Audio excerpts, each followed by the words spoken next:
and literacy to children of these impoverished, developing countries, Kae has been battling more than just illiteracy.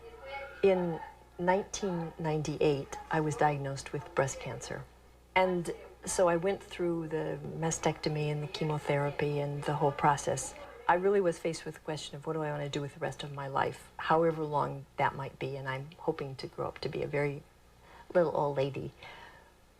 But I decided that I really wasn't afraid of dying, that ultimately wasn't my fear. My fear was that my life would be without great purpose and that I would die with the music still in me. Kae vowed to press on. But on this summer's trip to deliver 650 books to Nicaragua, Kae knew she needed help. So she brought her neighbor, high school student Shelby Boyle. Shelby gets the window seat. Shelby and I have been practicing reading so that, you know, I'll do a lot of introduction and then sometimes I'll just leave and let Shelby read and then I'll go on to the next classroom and talk to the children. So they'll sort of get double whammy. And I think it's really important that they hear my story and they hear my passion for books, but it's equally important that they see somebody who's young, who also has that same passion for books and who could speak the language. Shelby was in for the experience of a lifetime. Wow, what an opportunity for me to go do this. It's just amazing. It's something that most people in high school don't get to do. To see the poverty, actually to be immersed in that was extremely difficult. That made me realize how lucky that myself and my peers are. Actually being there and then coming back has changed me entirely. I need to do something and it's not about me anymore.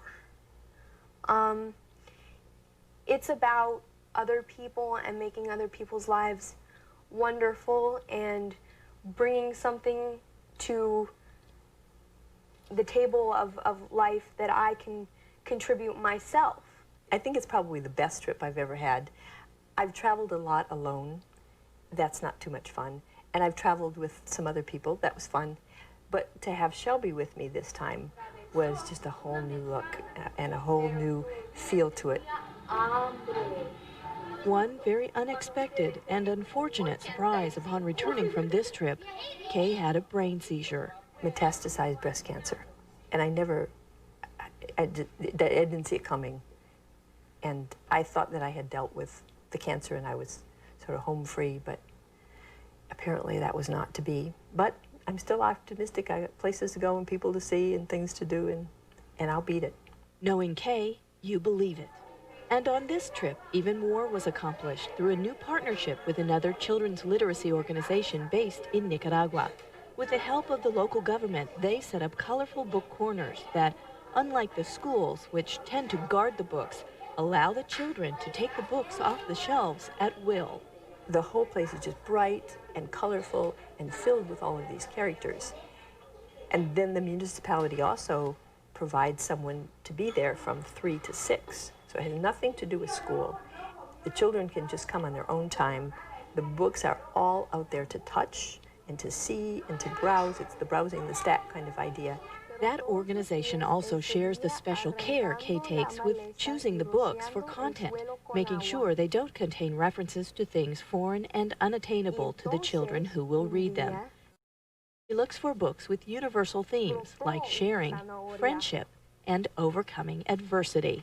And when I talk to them, I always talk to them about how they can make a difference too. And when I stand in front of a class of students, I tell them, you know, I don't know who's in this classroom, but I think, you know, in front of me I see artists and I see people who will be honest politicians and I see people who will be loving parents.